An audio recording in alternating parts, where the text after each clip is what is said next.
Saya akan berbicara pagi ini yaitu tentang relying on God, untuk bersandar kepada Tuhan. Di sebelumnya saja saudara ambil Alkitab saudara kembali dan deklarasikan firman Tuhan. Berapa banyak saudara yang cinta firman Tuhan? Amin. Dan deklarasikan firman Tuhan. Mau berdiri ambil Alkitab saudara, yang bawa elektronik Alkitab boleh diangkat. Lihat, bayangkan itulah Alkitab saudara. Deklarasikan firman Tuhan. Alkitab adalah firman Allah. Saya percaya kepada firman Allah. Saya adalah apa yang firman Allah katakan tentang saya. Saya memiliki apa yang firman Allah katakan saya memiliki. Dan saya dapat melakukan apa yang firman Allah katakan saya dapat lakukan. Pagi ini saya mau mendengar firman Allah. Pikiran saya tunduk kepada firman Allah.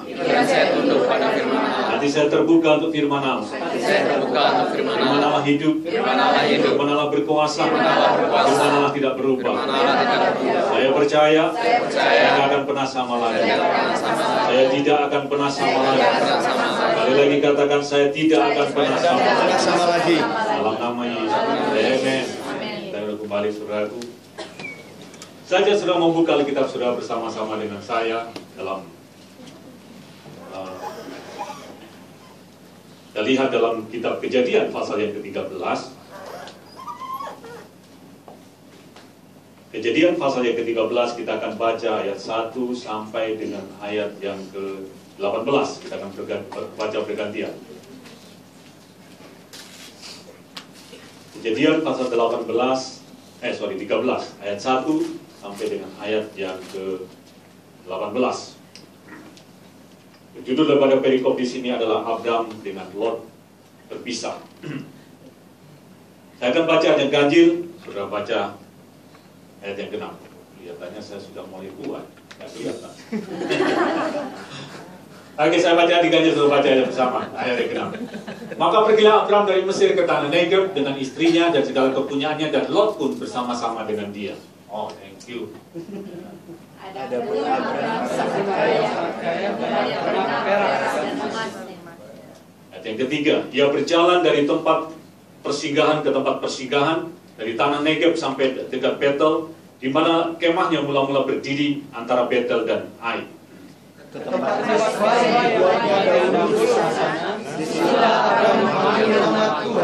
Ayat yang kelima, juga Lot yang ikut bersama-sama dengan Abram mempunyai domba dan lembu dan kemah. Tetapi negeri itu tidak cukup luas bagi mereka tidak bersama-sama. Sebab harta milik mereka amat banyak, sehingga mereka tidak dapat diam bersama-sama. Ayat yang ketujuh, karena itu terjadilah perkelahian antara para gembala Abram dan para gembala Lot. Waktu itu orang Kanaan dan orang Feris diam di negeri itu.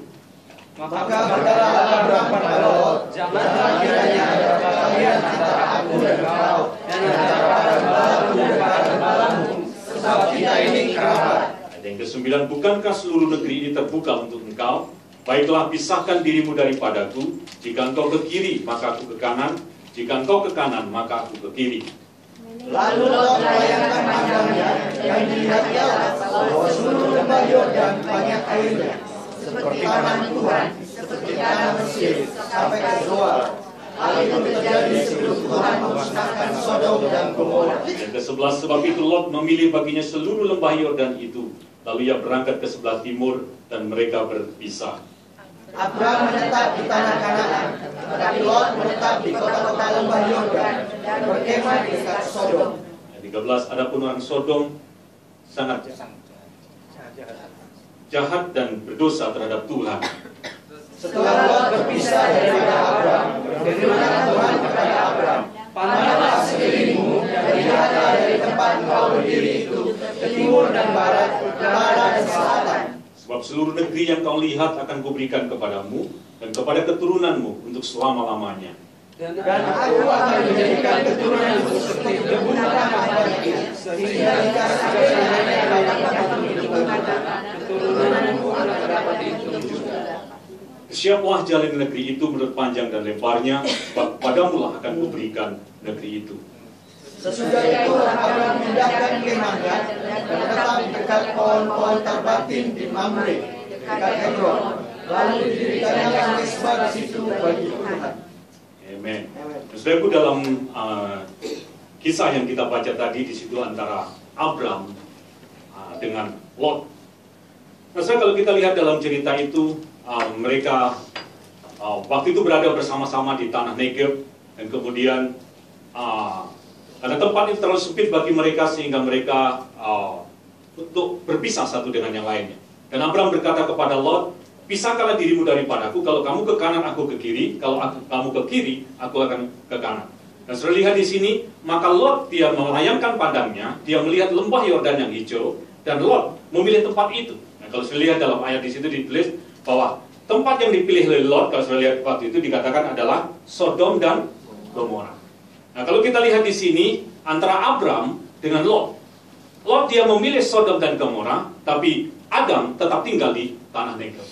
Dan kalau saya lihat apa yang terjadi adalah Lot memilih tempat yang salah, tapi Abram berada di tempat yang tepat. Nah, saudaraku, dalam beberapa bulan ini kita berbicara tentang right happening. Itu bagaimana kita bisa berada di tempat yang tepat pada waktu yang tepat dan berada di jalan yang tepat. Nah, saudaraku, kalau kita lihat di sini, Abram berada di tempat yang tepat dan dia memperoleh janji, yaitu tanah perjanjian yang akan menjadi miliknya dan keturunannya. Nah, yang ingin saya katakan kepada saudara, sebenarnya right happening atau right place, right momentum itu adalah untuk kita. Itu harus menjadi sesuatu yang biasa atau sesuatu yang normal bagi kita orang-orang percaya. Saya minggu yang lalu nggak ada di sini, saya pergi ke Timur Timur. Waktu saya ke Timur Timur, saya transit di Denpasar. Saya cerita sedikit, waktu saya di Denpasar, di airport Denpasar, itu saya sangat haus sekali. Karena saya sangat haus, saya cari mau cari air minum gitu. Saya lihat Aqua sudah di airport di Denpasar 15.000. Lama menikah sama orang Cina, kalkulator jalan. Di luar saya lihat 3.500, di dalam 15.000. Nggak jadi beli. Tetap haus. Akhirnya saya haus, saya pergi ke toilet. Saya ke toilet, dan saya mau buang air. Saya lihat tepat di depan saya ada sebotol Aqua kecil. Saya tidak tahu itu Aquanya siapa, tapi kalau dompet atau paspor saya pasti kembalikan. Tapi karena hanya sebotol Aqua kecil, saya pikir pasti orang itu nggak akan kembali untuk cari botol Aqua. Akhirnya apa yang saya lakukan, salah atau benar, saya ambil dan saya minum. Right happening. Saudaraku, kejadian-kejadian yang tepat itu harusnya menjadi bagian dari kehidupan kita orang-orang percaya. Nah, saudaraku, Abraham dikatakan di situ dia berada di tempat yang tepat. Nah, saya percaya saudaraku, kalau kita hidup mengasihi Tuhan, Tuhan itu akan turut bekerja dalam segala hal untuk memberikan yang terbaik atau mendatangkan yang baik bagi kita. Roma 8:28, Tuhan dalam segala hal dikatakan turut bekerja untuk mendatangkan kebaikan bagi mereka yang mengasihi Dia. Nah, saudaraku, jadi right happening atau right momentum atau right time itu harusnya menjadi satu bagian atau menjadi sesuatu yang reguler dalam kehidupan kita. Nah, Abraham kalau dalam cerita ini dikatakan Abraham berada di tempat yang tepat. Dia tinggal di tanah Negev yang akhirnya bahwa tanah itu akan menjadi milik kepunyaannya dan keturunannya. Tetapi Lot dia katakan dia berada di tempat yang salah. Dia memilih Sodom dan Gomora. Kalau sudah lihat akibatnya adalah Sodom dan Gomora itu akan bumi hanguskan. Nah, saudaraku, kita akan lihat tentang kehidupan Abraham ini. Nah, bagaimana Tuhan itu ikut bekerja dan mendatangkan hal yang terbaik bagi Abraham. Nah, Abraham berada di tempat yang tepat. Nah, kalau saya lihat, saudaraku, Abraham ini sebenarnya kalau kita lihat sebentar sejarahnya, Abraham ini berasal dari daerah Ur Kasdim atau daerah Padan Aram. Itu kalau sekarang itu antara Syria dengan Irak. Itu sebenarnya Irak itu juga sebenarnya dari Syria. Tapi Abraham itu berasal dari sana. Dan kemudian Abraham disuruh Tuhan dalam Kejadian pasal 12 untuk keluar dari Ur Kasdim atau dari Padan Aram dan pergi ke satu tempat yang akan ditunjukkan oleh Tuhan. Dan waktu itu dia ada di utara daripada Syria atau tenggara daripada Syria, yaitu daerah Negev ini. Nah, dan kalau kita lihat di sini, waktu itu di tanah Negev dikatakan Abraham diberkati Tuhan, dan katakan ternaknya dia memiliki harta benda yang sangat banyak, gembala-gembala upah yang sangat banyak, sampai dikatakan dia bersama-sama dengan Lot, gak cukup tempat yang dimana tinggal untuk mereka bersama-sama. Nah, akhirnya Abraham berkata, Lot, lebih baik pisahkan, kita berpisah, karena tempat ini gak cukup bagi kita. Dan kita ini kerabat, kita ini saudara, saya gak mau untuk ada perkelahian di antara kita. Karena itu pilihlah tempat ini kan cukup luas. Kalau kamu ke kanan, saya ke kiri. Kalau kamu ke kiri, saya ke kanan. Nah, saudaraku, Lot memilih berdasarkan apa yang dilihatnya. Karena itu jangan pernah hidup dipimpin oleh five sense saudara, panca indera saudara. Nah, Lot dia melihat menurut apa yang dia pandang baik. Dia lihat lembah Yordan. Itu dikatakan dia lihat lembah Yordan yang hijau. Ini yang kalau saya lihat di situ, tempat yang dipilihnya itu yang adalah Sodom dan Gomora, di mana orang-orang yang jahat, orang-orang yang berdosa tinggal di sana. Nah, itu saya lihat akhirnya dalam cerita, dalam kejadian pasal selanjutnya, dikatakan di situ Sodom dan Gomora di bumi hanguskan Tuhan. Nah, Sodom dan Gomora ini letaknya di dekat sekitar daerah Laut Mati. Kalau sudah pernah ke Israel, sudah pergi dibawa ke Laut Mati, dekat situ ada satu pegunungan yang sudah lihat di sana itu ada satu lembah seperti belerang begitu. Nah, itu adalah diperkirakan di daerah situlah Sodom dan Gomora. Nggak ada kehidupan lagi. Sudah nggak dibangun kota lagi. Nah, saudaraku, Abraham berada di tempat yang tepat, tapi Lot berada di tempat yang salah. Nah, kita akan belajar dari kehidupan Abraham ini. Bagaimana Tuhan bisa mengambil bagian, Tuhan terlibat, Tuhan campur tangan dalam kehidupan Abraham, sehingga Abraham ini, dia berada atau memperoleh tempat yang tepat dalam kehidupannya. Nah, kita akan belajar hal yang pertama. Apa yang kita pelajari dari Abraham? Abraham punya satu kehidupan kunci yang pertama adalah dia seorang yang kalau saya katakan dia seorang yang punya hubungan pribadi dengan Tuhan. Kalau saya lihat dalam pasal yang ke-13, sudah lihat di situ kesukaan Abraham itu adalah membangun mezbah. Sudah lihat pasal yang ke-13 ayat yang keempat dikatakan demikian. Ke tempat mezbah yang dibuatnya dahulu di sana, disitulah Abraham memanggil nama Tuhan. Kalau saya lihat dalam pasal yang ke-12 ayat yang ke-7, saya lihat di situ waktu Tuhan menampakkan diri kepada Abraham membangun mezbah bagi Tuhan. Ayat yang ketiga. Ketika itu Tuhan menampakkan diri kepada Abraham dan berfirman, aku akan memberikan negeri ini kepada keturunanmu. Maka didirikannya di situ mezbah bagi Tuhan yang telah menampakkan diri kepadanya. Sebab Abraham ini punya satu kehidupan, dia suka membangun mezbah bagi Tuhan. Dia memiliki satu hubungan pribadi dengan Tuhan. Dia senang membangun hubungan pribadi dengan Tuhan. Dan itu sangat penting, sudah kunci yang pertama. Sudah kalau kita belajar dari kehidupan Abraham, dia punya personal relationship dengan Tuhan.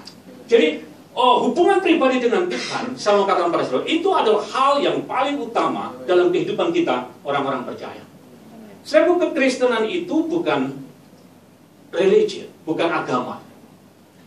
Agama itu adalah usaha manusia untuk mencari Tuhan. Tapi kalau kekristenan itu adalah karya Tuhan untuk menyelamatkan manusia. Kekristenan itu bukan agama, juga kekristenan itu selalu saya ulang-ulang, bukan the way of life, bukan cara hidup. Tapi kekristenan itu adalah satu relationship. Kekristenan itu adalah satu hubungan. Kalau saya lihat, saudaraku, kekristenan itu saya katakan bukan agama, bukan cara hidup, tapi kekristenan itu satu hubungan.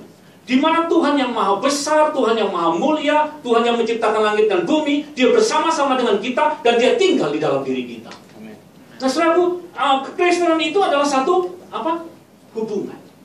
Nah, Abraham dikatakan di situ dia suka membangun mezbah. Di mana dia mengalami Tuhan, di mana dia bertemu dengan Tuhan, dia bangun mezbah di sana dan dia mulai memanggil nama Tuhan.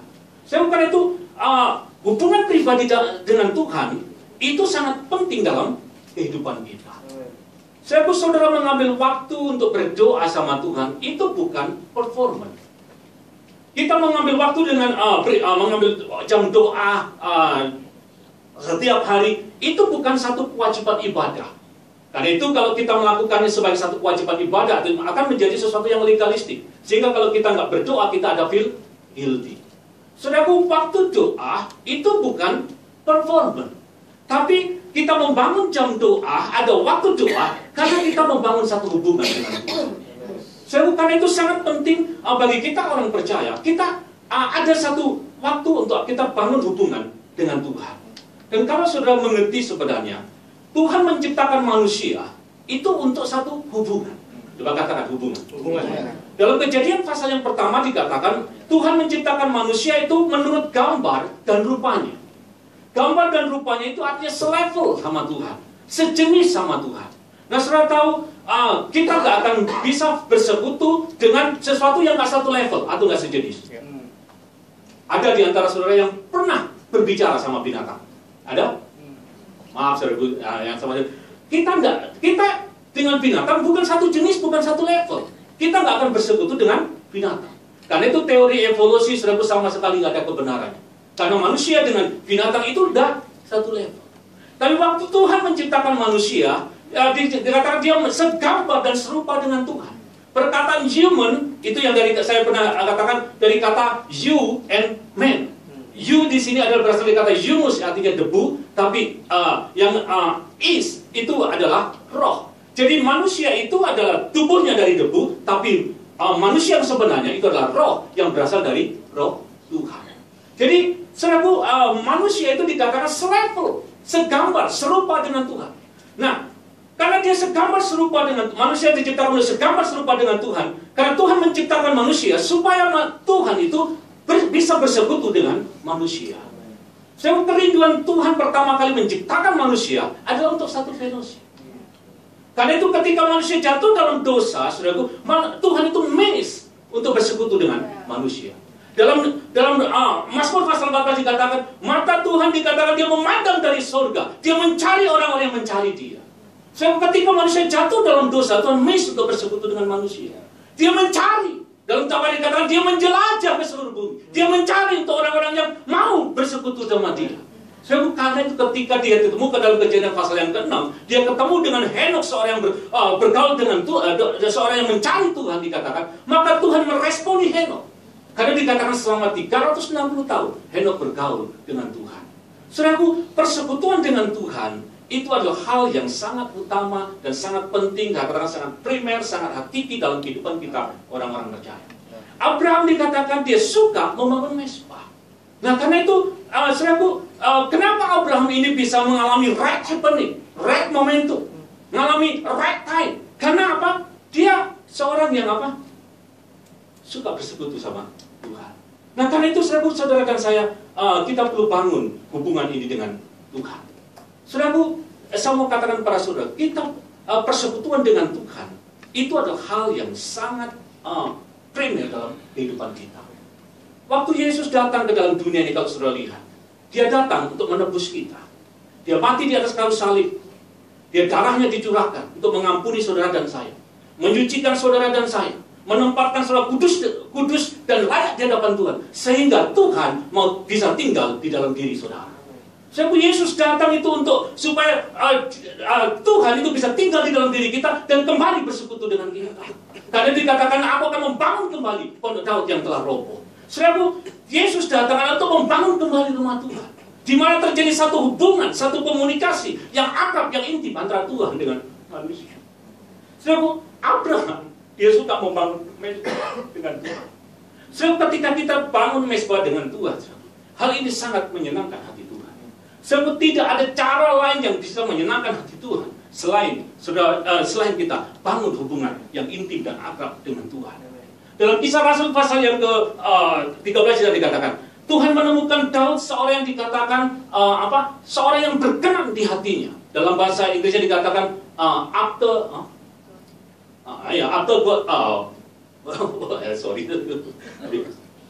jadi dikatakan dia seorang yang berkenan di hati Tuhan. Kenapa saudaraku Daud dikatakan dia seorang yang menyenangkan hati Tuhan, yang berkenan di hati Tuhan? Kalau saudara lihat, karena Daud seorang yang akrab, yang intim dengan Tuhan. Kalau saudara membaca dalam Mazmur pasal yang kedua, saudara, itu ayat kesukaan saya dikatakan, dia katakan, di waktu pagi Tuhan, aku mengatur persembahan bagimu, dan aku menunggu. Saudara, Daud dia seorang yang suka bangun mezbah. Coba kita lihat dalam Mazmur. Mazmur pasal yang kelima, saudara, pasal yang kelima, ayat yang ketiga.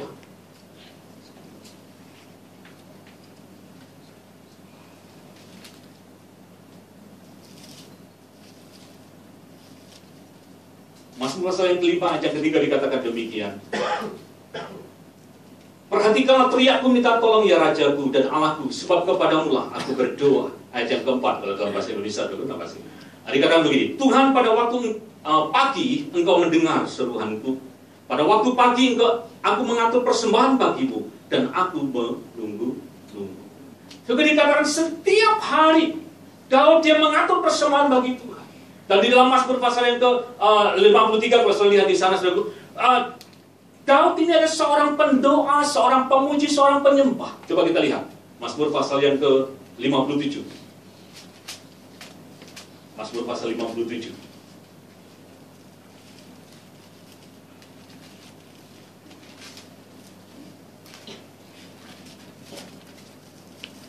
Mazmur pasal 57 ayat 7 sampai dengan ayat 11. Boleh kita baca bergantian. Dalam bahasa Indonesia ayat 7 sampai 11, dalam bahasa Inggris adalah ayat yang ke-6. Ayat yang ke-7 sampai dengan ayat yang ke-11. Mazmur pasal yang ke-53.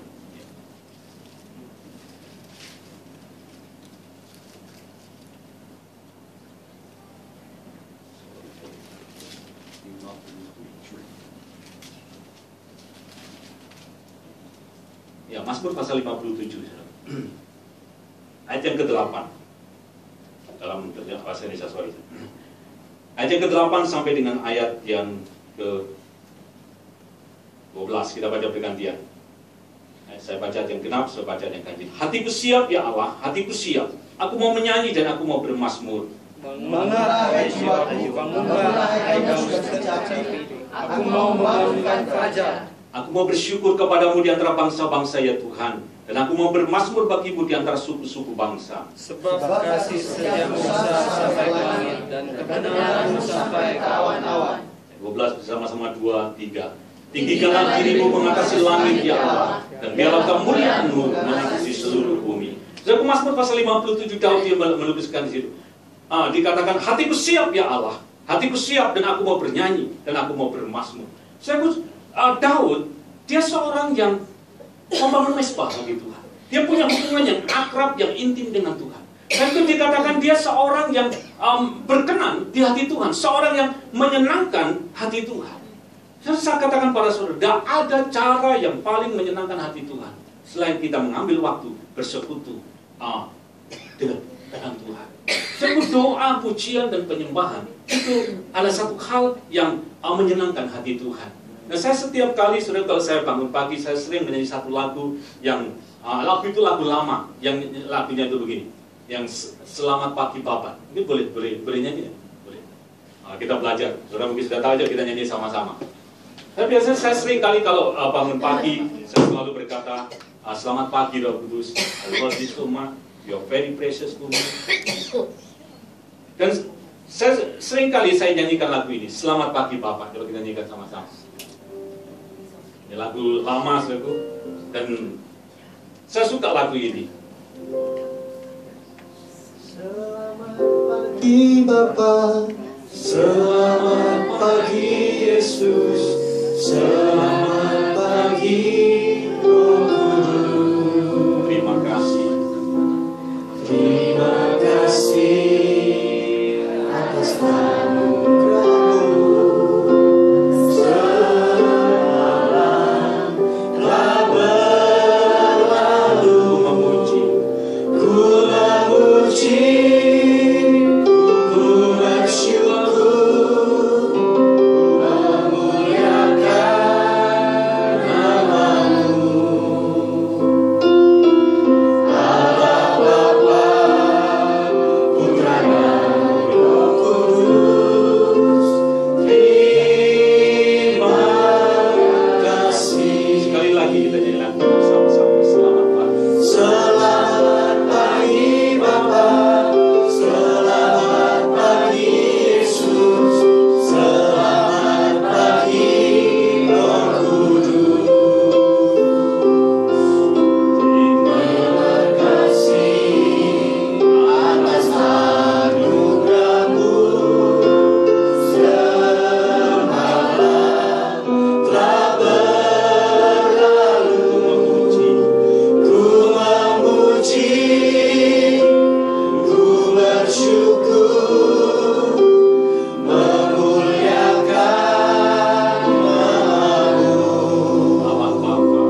nyanyi lagu ini, saya nggak bisa main gitar, kadang-kadang nyanyi kuncinya hanya sama, C, F, G, tak cocok-cocokkan.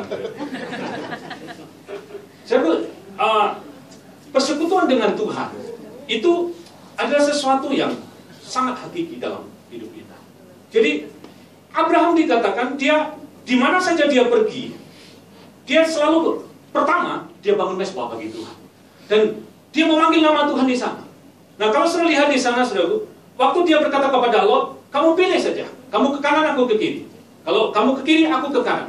Saudaraku, Abraham karena dia mengenal Tuhannya, dia bangun hubungan dengan Tuhan, dia nggak takut dengan keadaan yang akan terjadi dalam hidupnya. Yang dia tahu adalah yang terbaik daripada Tuhan. Nah, saudaraku, hubungan dengan Tuhan itu adalah hal yang paling penting dalam kehidupan kita. Nah, Abraham dia yang pertama, dia katakan dia punya personal relationship with God. Jadi hubungan pribadi dengan Tuhan itu adalah sangat penting bagi kita. Nah, yang kedua, kalau saudara belajar dari Abraham dalam Kejadian pasal yang ke-13, kita kembali ke sana. Yang kedua, Abraham ini punya satu kepercayaan yang total kepada Tuhan, atau dengan bahasa yang sederhananya sama kata istilah trust in God. Nah, kalau saya lihat dalam ayat yang ke-8, di situ dia berkata begini, kamu pilih, kalau kamu ke kanan, aku ke kiri. Kalau kamu ke kiri, aku ke kanan. Nah, saudaraku, kalau Abraham ini dia bergantung penuh kepada Tuhan. Dia tidak terlalu bergantung kepada keadaan. Sebenarnya kalau kita sebagai seorang manusia, biasanya kita punya satu kecenderungan yang namanya kita selalu mau menang sendiri. Atau orang Jawa bilang itu, kita ini gak mau kalah sama orang lain, atau dengan bahasa lain kita ini ngotot. Tahu ngotot? Itu bahasa Jepang, ngotot. Jadi, saudaraku, Abraham dia gak ngotot, dia gak menang sendiri, tapi dia punya dia reliance pada Tuhan. Saudaraku, perkataan trust itu adalah kita mempercayakan diri kita penuh kepada Tuhan. Jadi di sini katakan, kamu pilih, kalau kamu ke kanan, aku ke kiri. Kalau kamu ke kiri, maka aku ke kanan. Nah, saudaraku, Abraham dia trust sama Tuhan. Dia mempercayakan dirinya. Perkataan trust itu sebenarnya kalau dalam terjemahan itu adalah mempercayakan atau menaruh pengharapan penuh.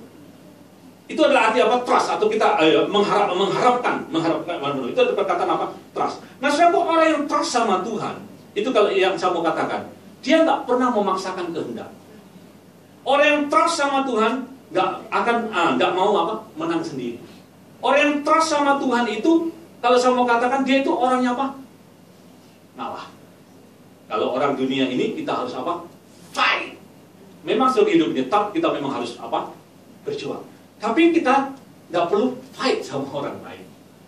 Kalau Abraham di sini katakan dia punya trust sama Tuhan. Orang yang trust sama Tuhan itu nggak ada kekhawatiran. Kalau saudara lihat, Lot disuruh milih. Nah, biasanya orang itu kan, ya saya yang pilih dulu. Dia pilih yang lembah Yordan yang paling baik. Dia dapat yang kalau menurut pandangan mata jelas yang kurang baik. Tetapi dia nggak tergantung hidupnya kepada situasi atau keadaan yang dilihat dengan mata. Dia punya satu ketergantungan penuh. Dia bersandar total kepada Tuhan. Dia mempercayakan dirinya kepada Tuhan. Jadi yang kedua, kalau saya bisa belajar di Abraham, saudara, Abraham itu punya trust kepada Tuhan. Saudara, keadaan boleh berubah, tapi Tuhan tidak pernah berubah. Amen. Karena itu kita perlu menaruh trust kita kepada Tuhan. Banyak kita sebagai orang percaya, saudaraku, yang kita ini tidak berani untuk trust sama Tuhan, karena kita nggak begitu mengenal Tuhan kita. Ada satu ayat dalam kitab Yesaya yang saya senang dengan ayat itu. Dia berkata begini, karena kita nggak mengetahui kalau Tuhan itu sumber. Coba saya lihat dalam Yesaya. Yesaya pasal yang kedua kalau tidak salah. Di sana ada satu ayat yang Yesaya pakai sebagai satu perbandingan. Dia memakai satu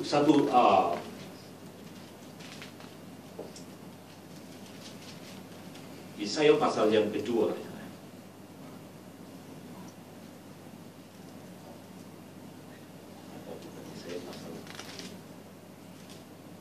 pertama, Yesaya pasal pertama, ayat yang ketiga dikatakan di sini. Saudaraku, kalau kita banyak kita nggak bisa trust sama Tuhan karena kita nggak tahu bahwa Tuhan itu adalah sumber. Coba Yesaya pasal pertama ayat yang ketiga, kita baca bersama-sama. 2, 3. Lebu mengenal pemiliknya, tetapi Israel tidak. Keledai mengenal palungannya, yang sediakan tuannya, tetapi umatku tidak memahaminya. Sebab seringkali kita nggak bisa relate sama Tuhan, kita nggak bisa trust sama Tuhan, karena kita nggak tahu kalau Tuhan itu adalah sumber kita. Sebab Tuhan itu adalah sumber kita. Nah, kita perlu menaruh trust kita ini kepada Tuhan. Kalau Tuhan itu jadi sumber, saudara, segala sesuatu boleh berubah. Tapi kalau Tuhan itu jadi sumber, ada satu ayat dikatakan, Tuhan itu sumber yang nggak pernah kering. Dikatakan batang air Tuhan itu nggak pernah kering. Nah, jadi Abraham, dia mempercayakan dirinya, dia trust sama Tuhan. Jadi, kita sebagai orang-orang percaya, kalau kita mau melihat, saudaraku, hal yang terbaik dalam kehidupan kita, kita harus belajar untuk kita trust sama Tuhan. Kita belajar untuk mengandalkan Tuhan. Kalau kita trust sama Tuhan, kita menaruh harap kita kepada Tuhan, kita mempercayakan diri kita kepada Tuhan, kita mengandalkan Tuhan, saya saudara lihat, saudara akan ada berkat dalam kehidupan kita. Dalam Yeremia pasal yang ke-17, coba kita lihat. Saya sudah hafal ayat ini, Yeremia pasal 17.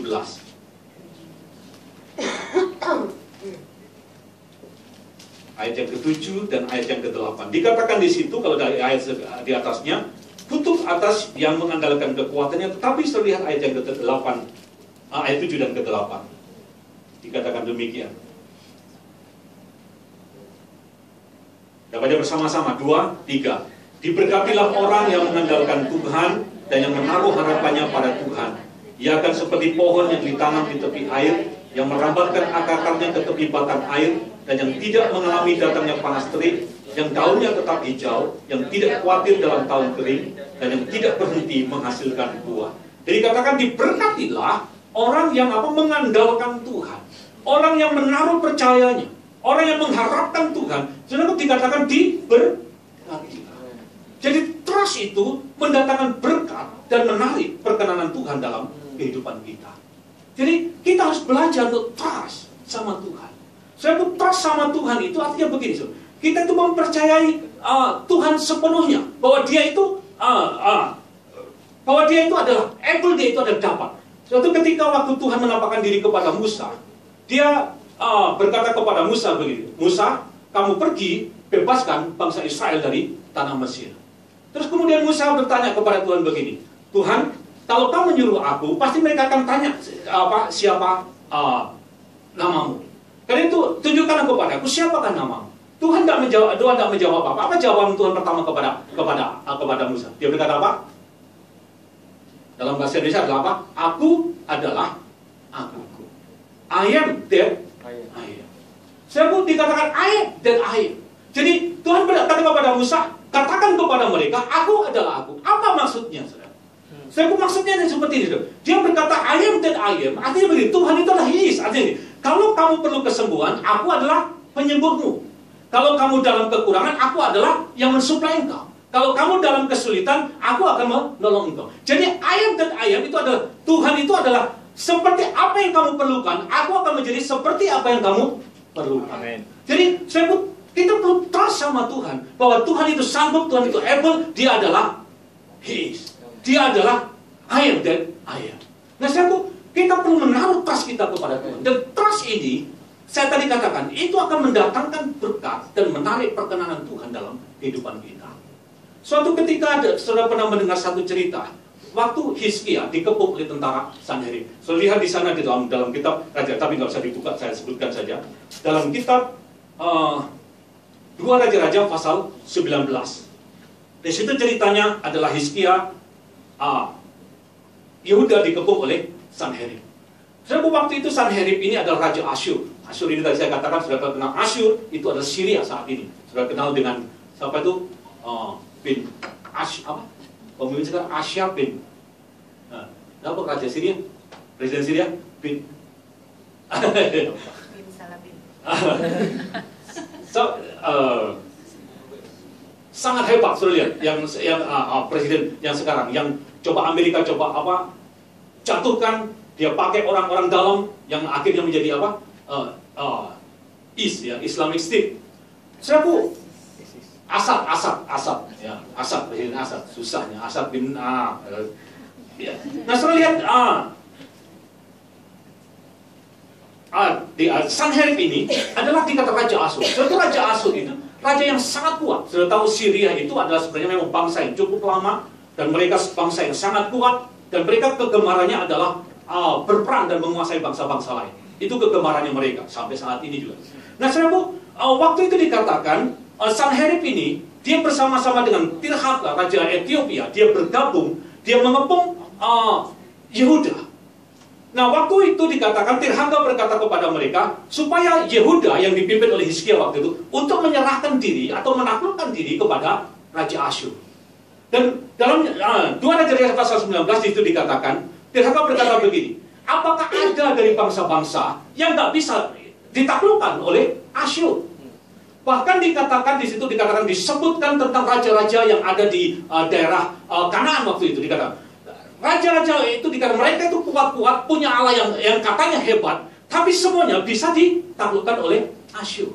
Dan kemudian dia berkata kepada Hizkia begini, apakah ada dari bangsa-bangsa yang dikatakan yang ada di Kanaan itu dengan Allah mereka yang bisa melepaskan mereka dari tangan Asyur?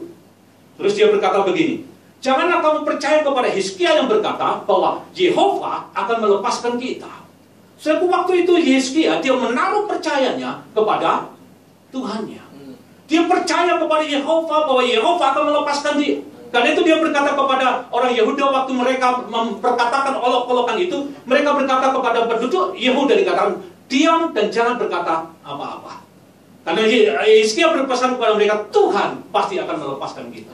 Dan karena itu kepercayaan Hizkia ini menjadi satu olok-olokan oleh Sanherib dengan Tirhaka. Dia berkata, kepercayaan macam apa yang dipercaya oleh Hizkia? Apakah ada Allah bangsa lain yang bisa melepaskan mereka dari tangan Asyur? Saudaraku, waktu dia menerima olok-olokan itu, apa yang dilakukan oleh Hizkia? Dia trust sama Tuhan. Dia datang kepada Yesaya dan dia berkata kepada Yesaya, kamu dengar ucapan Raja Asyur, bagaimana dia mengolok-olok Tuhan kita? Dan apakah Tuhan saya tahu bahwa Tuhan itu tidak seperti Tuhan yang bangsa-bangsa lain. Yesaya berkata, Tuhan akan melepaskan engkau. Dan saudara lihat apa yang terjadi kalau saya lihat dalam cerita dalam 2 Raja pasal 19. Maka Tuhan dikatakan, malaikat Tuhan dikatakan dia datang dan memindahkan 185.000 tentara Asyur di pertengahan mereka. Saudaraku, Yehuda dilepaskan karena apa? Hizkia trust sama Tuhan. Saudaraku, kita harus belajar untuk menaruh percaya kita kepada Tuhan. Abraham, dia trust sama Tuhan. Dan kalau kita lihat, saudaraku, Abraham memperoleh tempat yang tepat. Jadi, kita harus belajar trust sama Tuhan. Dalam Amsal pasal yang kelima, coba kita lihat.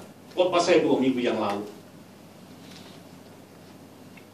Dikatakan di sana demikian, percayalah kepada Tuhan dengan segenap hatimu. Amsal pasal yang ketiga.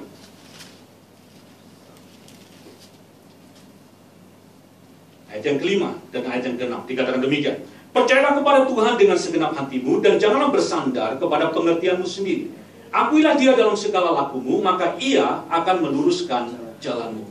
Dikatakan di sini, percayalah kepada Tuhan dengan segenap hatimu. Saya trust kepada Tuhan dengan hati kita. Kita perlu trust sama Tuhan. Jadi trust sama Tuhan itu, minggu yang saya katakan, kita trust sama Tuhan itu harus dengan hati, bukan dengan pikiran kita. Pikiran kita nggak akan bisa trust sama Tuhan. Dalam Yesaya pasal 55 dikatakan, pikiranmu bukan pikiranku, jalanku bukan jalanku. Saudaraku, pikiran kita itu sudah korup. Pikiran kita itu jauh daripada benar. Pikiran pikiran kita itu dengan pikiran Tuhan itu tidak sama. Karena itu untuk kita bisa berjalan sama Tuhan atau trust sama Tuhan, kita nggak bisa percaya dengan pikiran kita. Sudah tahu suara daripada pikiran itu adalah vision. kita nggak bisa trust sama Tuhan dengan pikiran kita. Selalu muncul apa kalau kita mencoba trust, pasti ada reasonnya. Nah, karena itu kita dalam Amsal tadi katakan, percayalah Tuhan dengan segenap hati. Percaya tuh, trust sama Tuhan bukan dengan pikiran, tapi dengan hati kita. Jadi kita harus trust sama Tuhan, karena dengan hati kita. Dalam Roma pasal 10 dikatakan dengan hati percaya engkau dibenarkan. Jadi percaya itu harus dengan hati, bukan apa? Pikiran. Jadi Tuhan itu apa kita percaya sama Tuhan harus dengan hati kita. Jadi percaya dengan hati. Jadi percaya sama Tuhan. Kalau kita trust sama Tuhan, yang saya mau katakan pada saudara, Tuhan itu akan memimpin saudara dalam Amsal pasal yang ketiga dikatakan, percaya kepada Tuhan dengan segenap hatimu dan jangan bersandar kepada pengertianmu sendiri. Akulah dalam segala aku, maka Ia akan meluruskan jalanmu. Kalau kita trust kita sama Tuhan, maka Tuhan akan memimpin kita.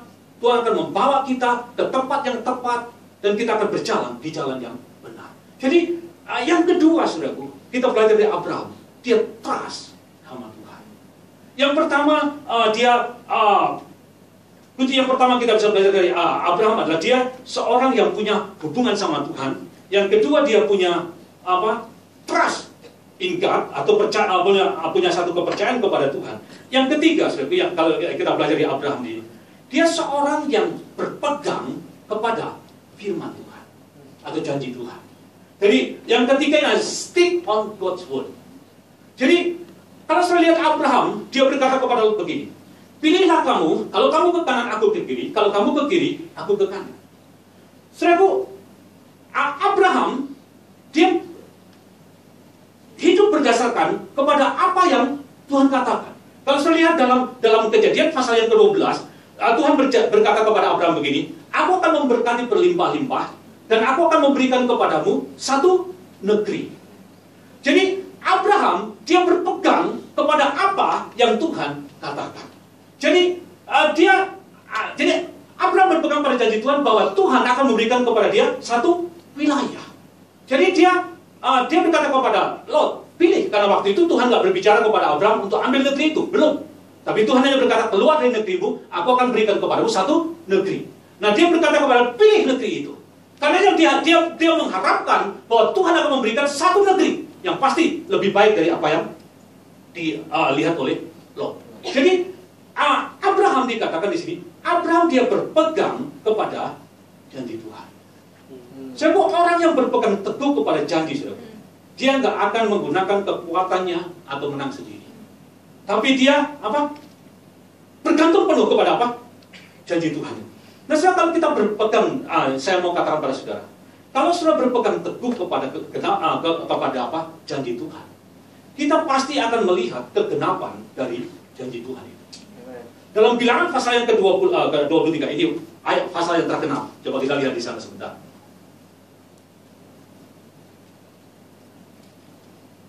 Bilangan pasal 23 ayat 19.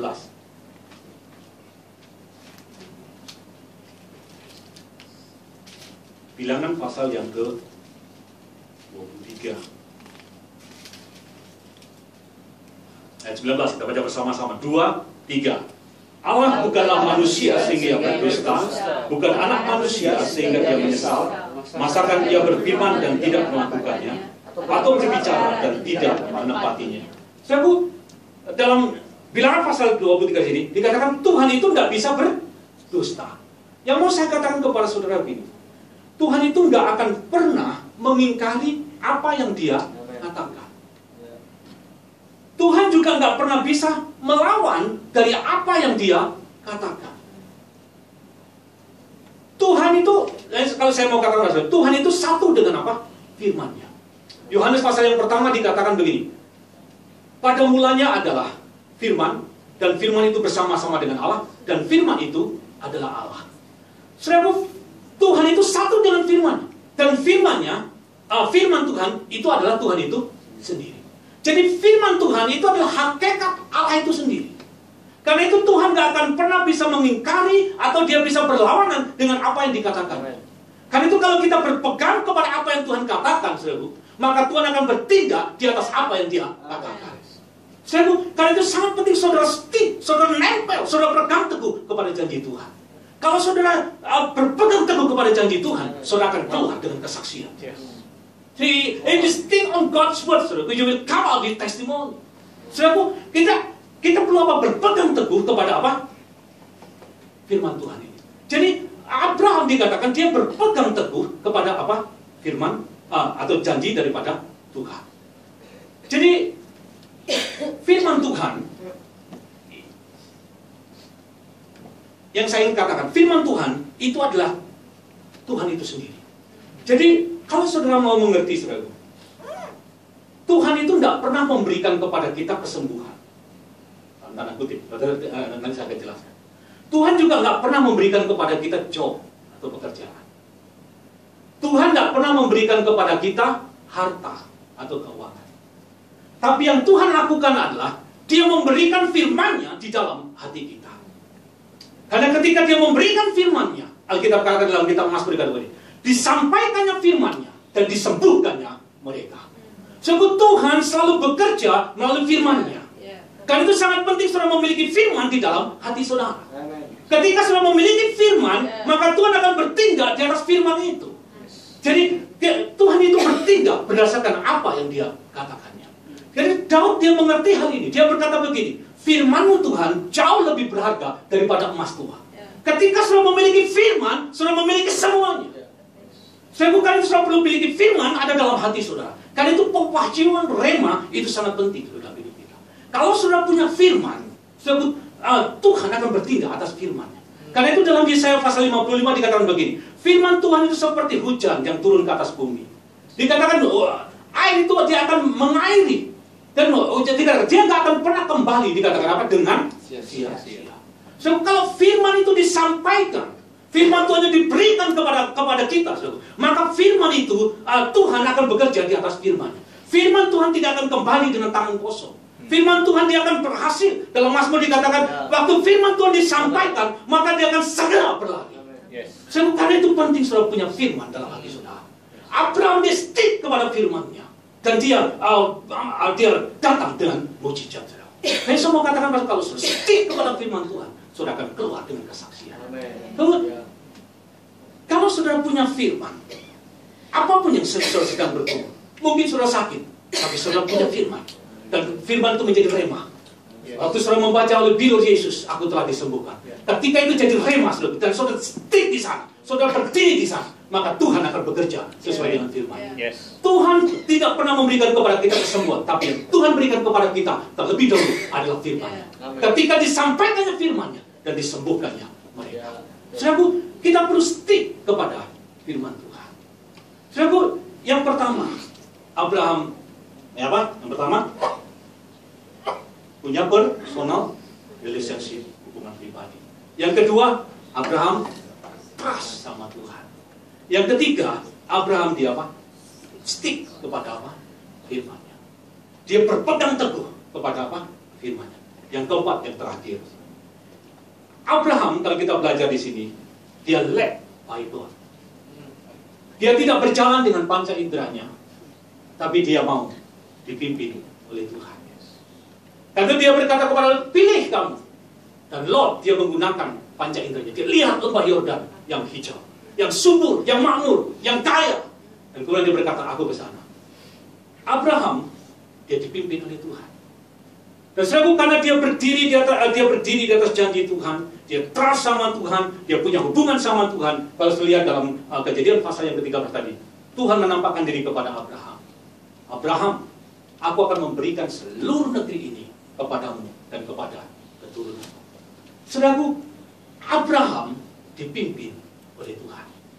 Karena itu jangan, saudara, kalau kita mau melihat tempat yang terbaik, momentum yang tepat, kita perlu led by God. Kita perlu dipimpin oleh Tuhan. Saya sudah cukup panjang, saya akan lanjutkan ke depan. Saya akan teruskan dengan bagaimana Tuhan sebagai gembala, dan bagaimana kalau Tuhan memimpin kita. Saudara, kita perlu dipimpin oleh Tuhan. Mazmur pasal yang ke-23 dikatakan, Tuhan adalah gembalaku.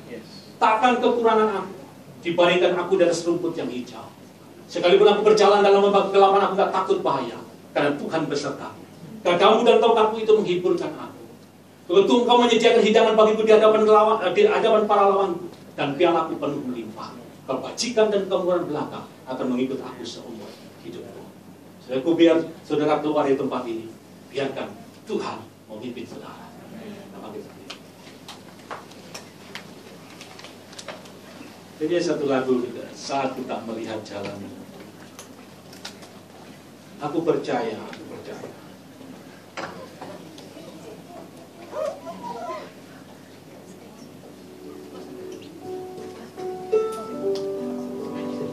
Saat